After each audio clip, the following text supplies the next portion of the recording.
বিসমিল্লাহির রহমানির রহিম। আজকে রান্না মূলত আলু দিয়ে মুটি দিয়ে পাতলা ডাল। এইরকম মুরগির সাথে টমেটো দিয়ে দিচ্ছি একটা কেটে।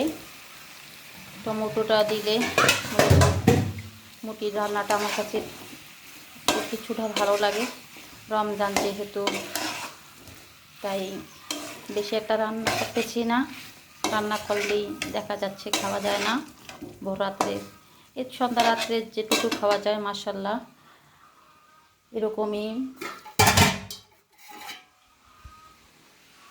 তারপরও আমাদের আল্লাহ দরবারে শুকরিয়া আদায় করতে হবে। আল্লাহ পাক যেন সুস্থ রাখে আমাদেরকে। সুস্থ থাকাটা নিয়ামত মূলত আমি মনে করি। এই যে রমজানে মূলত আমার দেশি মুরগিগুলো অনেকগুলো ডিম দিয়েছে মাশাআল্লাহ। এগুলো একটা রিজিক আল্লাহর তরফ থেকে, পাশাপাশি টিউবওয়েলের পানি থাকাটাও একটা রিজিক মনে করি আমি। বন্ধুরা, তোমরা যদি আমার ভিডিওটা ভালো লাগে লাইক কমেন্ট করবা। আমার সামনে আসা ভিডিওগুলো তোমাদেরকে আমি লাইক কমেন্ট করি, এই কামনা করে তোমাদের মাঝ থেকে বিদায়। আল্লাহ হাফেজ।